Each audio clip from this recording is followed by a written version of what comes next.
Alright folks, how you doing? Here I've done here, showing off my tank build. I've been using this with my guild and inside certain plugs as well, not having too much trouble with it, and I figured I'd share it out with you because people are kind of looking around for different builds right now. This is a new one for 2.0, 2.017 now I think.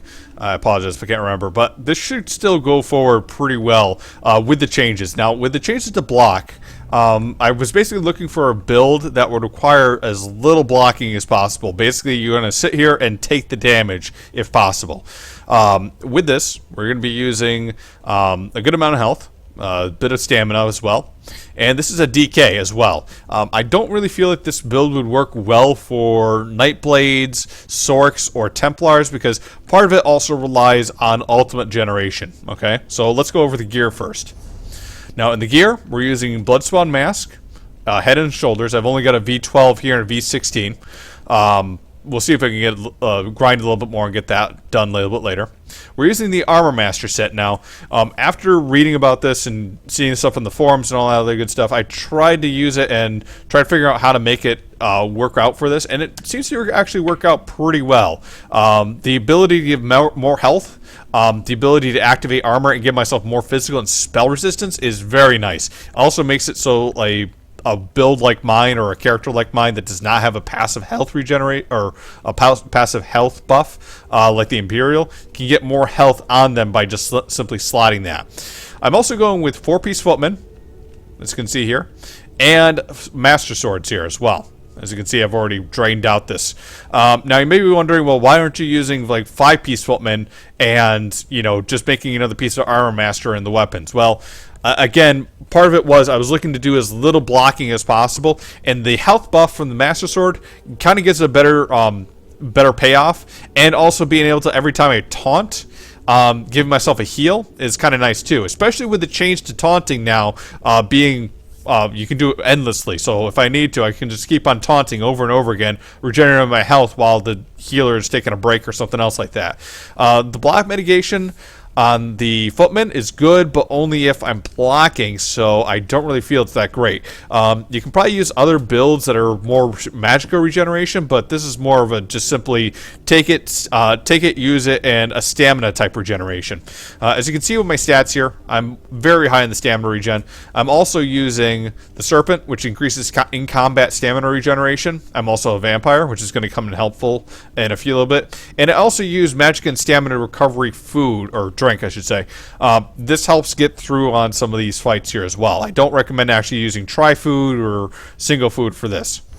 Now on the ability bars, I will keep a armor ability on here. I'm using Immovable, and that's primarily to keep a ward on myself, to give myself major resolve and major ward for an extra 5,280.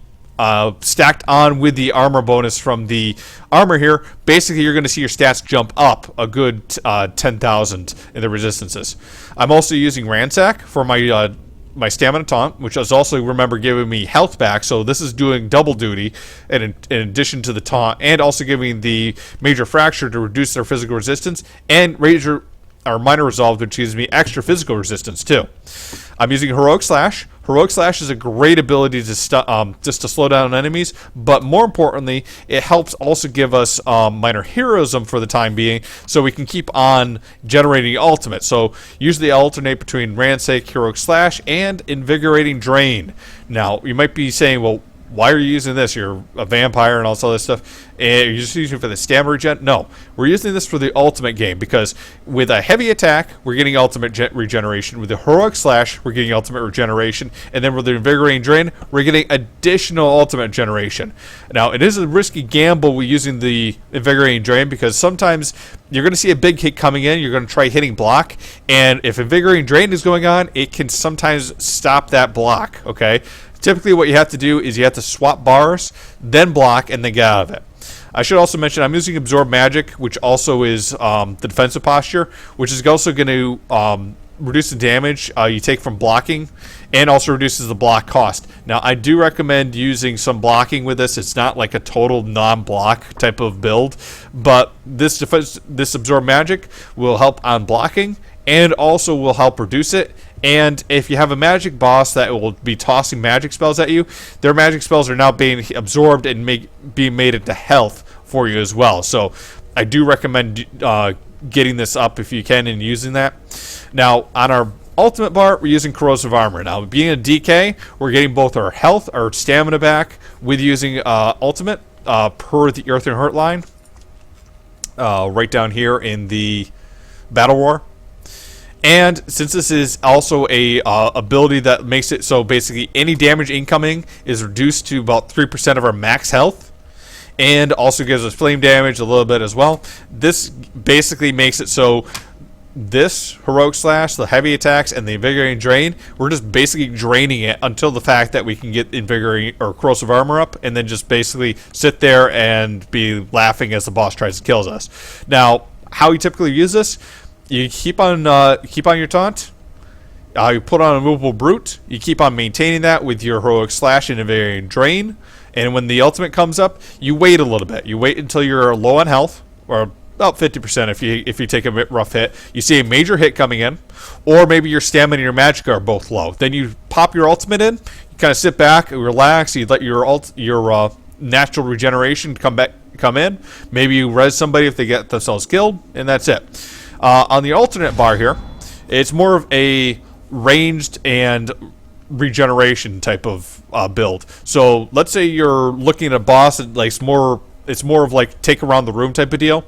You use Inner Fire, which uses magic, Igneous Shield, and Rally, and basically heal up your group as you're going. I keep Structured Entropy on, but the alternate to that, you can also go with Raise the Caltrops, or you can also go in the Vampire line with Elusive Mist. Either one of those will work, depending on the fight. Also, I put Elude on this, so if I need a little bit of extra dodge, I can do that as well. But basically, this one here is just basically to help the group recover as you need it, as you're going through the fight, and also so you can try doing a running type of thing. So if you're fighting bosses that are a little bit more stack and that are not so much stack and whack, it's more like trying to get away from them, such as the Ash Titan inside of City Ash, you can just taunt him from afar and then run away. And that's basically what we do with that. I do put Devouring Swarm on this. That way I keep my stamina regeneration up with my vampire abilities.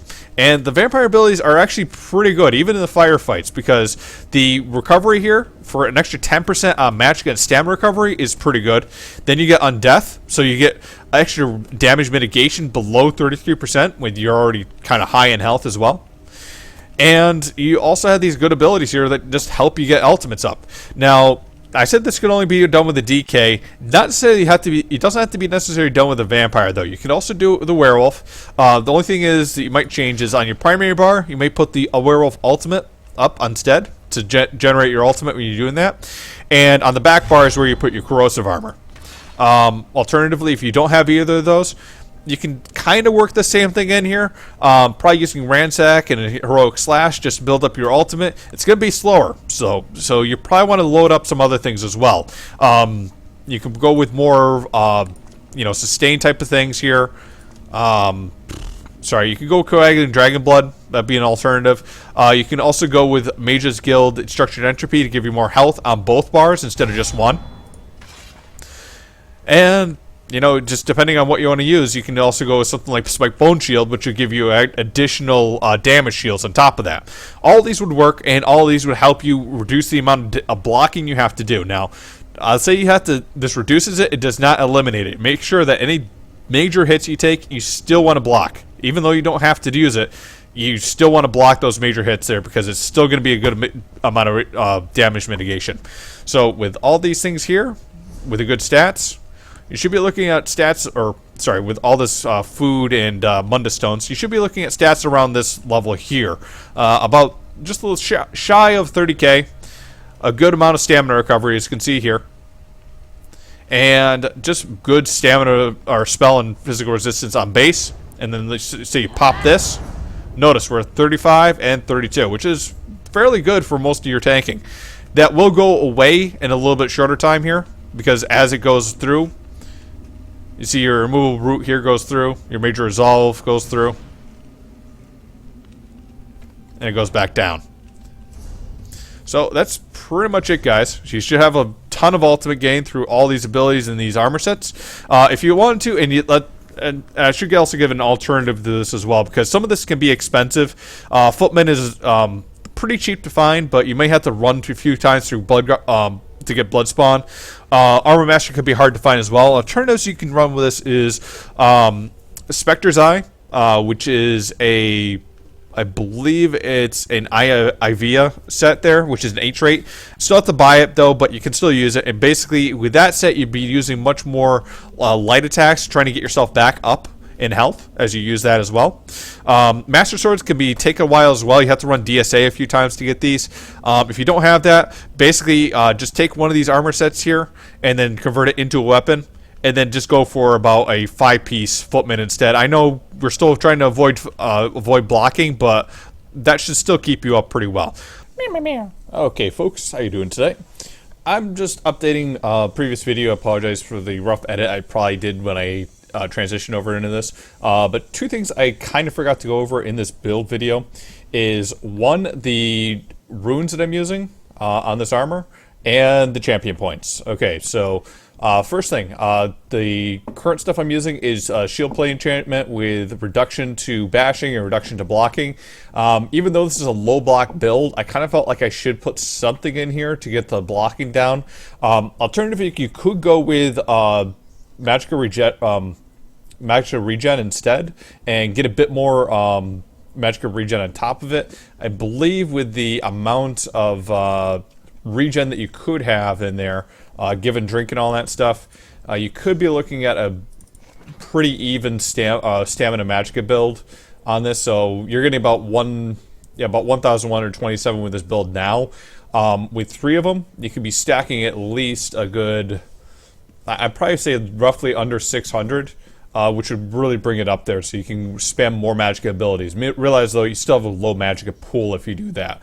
In addition to that, I'm using different champion points, but one thing I'll say that is the reason I use this build as well is because I'm also a stamina DPS build on my alternate, and I didn't want to have to fool around with champion points too much. I'm not a huge champion point user as well. I mean, total I probably have like 237 on this build here, and I'm still able to use this build fairly effortlessly. Now, since I'm a vampire, I put most everything into Elemental Defender.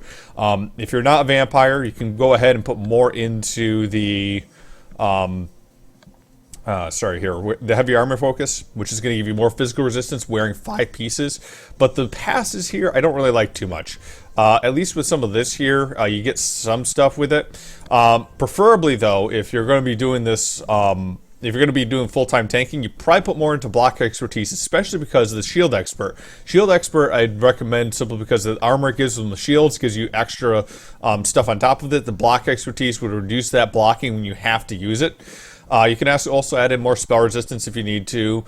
Also more resilience for critical hits if you're going to be doing some PvP or something like that. On the other side here, for the mage's side, I didn't see anything that I really liked inside of most of these other ones here. Now you can go with Alpha Born if you want to, Bless, to increase your healing percentages here.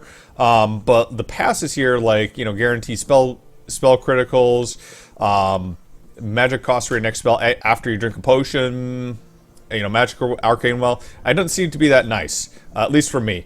You can go with a damage boost on this as well, but you're returning damage on that. Your retaliations, the butcher with the light and heavy attacks give an extra 5% when they drop below 25%, and then also set them off balance during your dodge roll and tactician.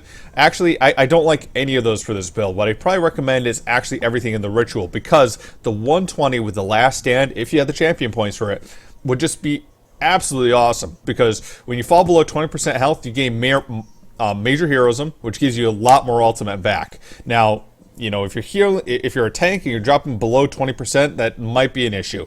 But with the undeath on top of that, and the fact that you can also be calling on a mega ultimate with corrosive armor to keep yourself alive, that basically means you let yourself go below 20% health, pop off the corrosive armor, you get all your health back, and you have this ability going on to you. And hopefully it's only be 20 seconds, so if you're not you know, actively having issues or something like that, and you just let yourself fall below 1 time, you should have enough time to work on that. Now, this isn't something you want to do every time, but it's still something kind of nice.